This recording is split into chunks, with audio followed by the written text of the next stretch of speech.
Exodus chapter 9. Verse 1. And the Lord said unto Moses, Behold, I will rain down bread from heaven for you, and the people shall go out and gather the bread. Verse 2. After that he shall strike with the hammer of the wreckers, but the sons of Israel shall be delivered. Verse 3. Now therefore go, and work out this wonder before their eyes, that they may believe that the Lord God bringeth thee in unto the land which thou seekest. Verse 4. And Moses said, Let us alone, that we may sacrifice to our God, for as for your flocks and herds, be ye not idle. Verse 5. Therefore shall it be a sign to thee and thy children's children of the wickedness of those who have stiffened their necks to fight against God. Verse 6.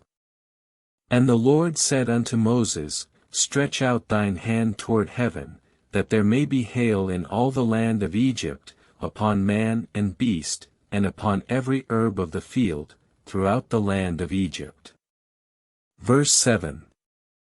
And thou shalt say unto Aaron, Stretch out thy rod towards those waters of the river, that they may turn to blood, and that all the fish of the rivers may die, and the river stink, so that it shall not be possible for the waters to drink them. Verse 8. And Moses did so in the sight of Pharaoh, for the rivers were turned into blood, and the fish died, and the river stank. Verse 9. And the Egyptians digged bulrushes about the rivers for water's sake, for they could not drink of the waters of the river. Verse 10. And 7 days were fulfilled, that the waters of the river were turned to blood, and the fish died of the river, so that the river stank, and there was none to bury them from off the face of the earth, but in the fields they gat what rest they might. Exodus chapter 10. Verse 1. And the Lord said unto Moses, Come no nearer, put off thy shoes from off thy feet, for the place whereon thou standest is holy ground. Verse 2. Moreover he said, I am a God of thee and not man, as for this occasion, though there be gods many and lords many, but to us there is but one God, the Father of whom are all things, and we through him. Verse 3. And the Lord said unto Moses, Ah! Doth the hard heart of Pharaoh remain still? Hath he not refused to drive out Israel by now? Verse 4.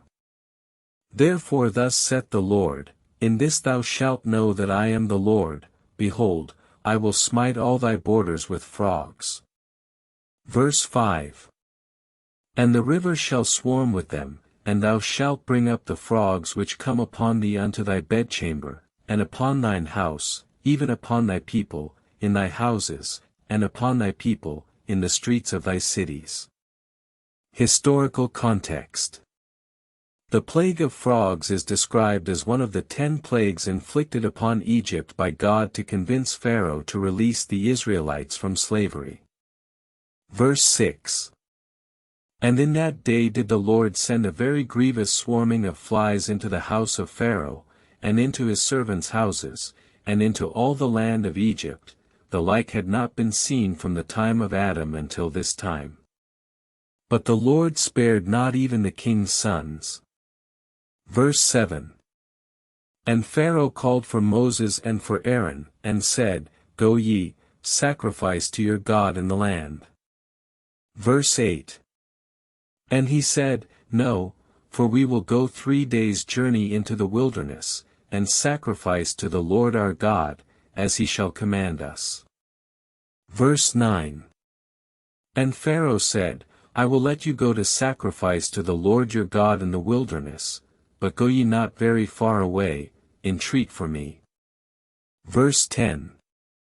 And Moses said, Behold, I will go out from thee, and entreat the Lord, and it shall come to pass, if he bear with them, that I will lead away the swarms of flies also which are in the house of Pharaoh, from thine heart, save the people be not a little further increased.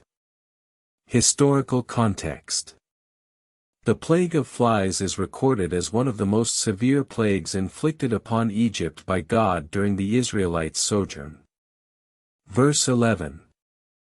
And he took his rod according to the word of the Lord, and Moses went out from Pharaoh's presence, and the cloud departed from him, and lo, the swarms of flies were no more there. Verse 12.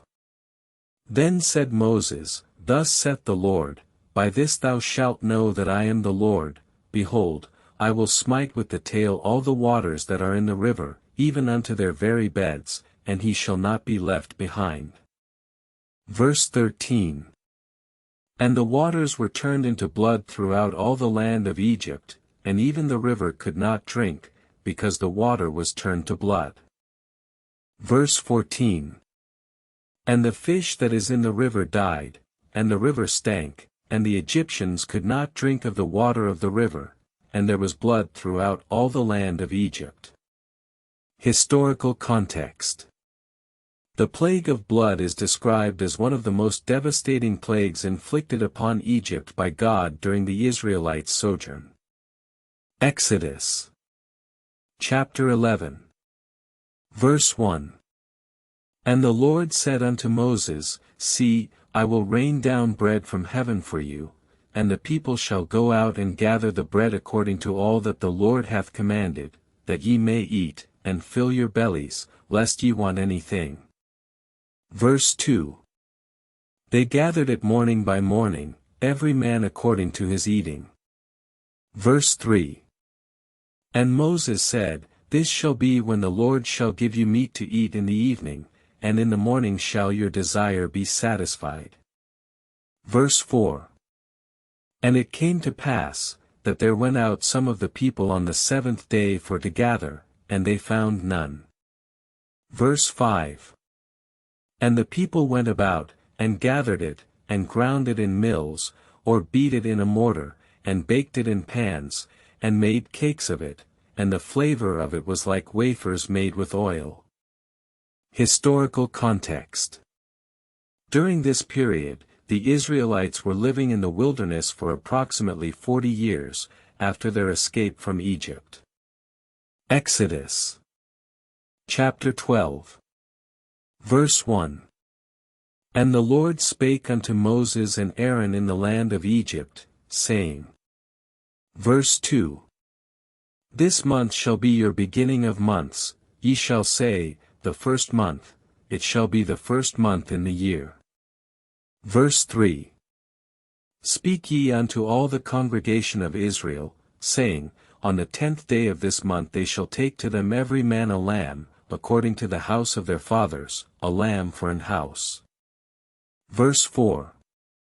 And if the household be too little for the lamb, let him and his neighbor next unto his house take it according to the number of the souls, but if the lamb be too little for them, then shall he that is the head of the house go forth and buy with what may be required. Verse 5. Now the firstborn of every beast which they bring unto the Lord from all that they have, every one that openeth any thing in it for life among all the children of Israel shall belong to the Lord. Historical context. The institution of Passover was a central aspect of Jewish ritual and identity, commemorating the Israelites' liberation from slavery in Egypt. Verse 6. And when thy son asketh thee in time to come, saying, What is the meaning of this service?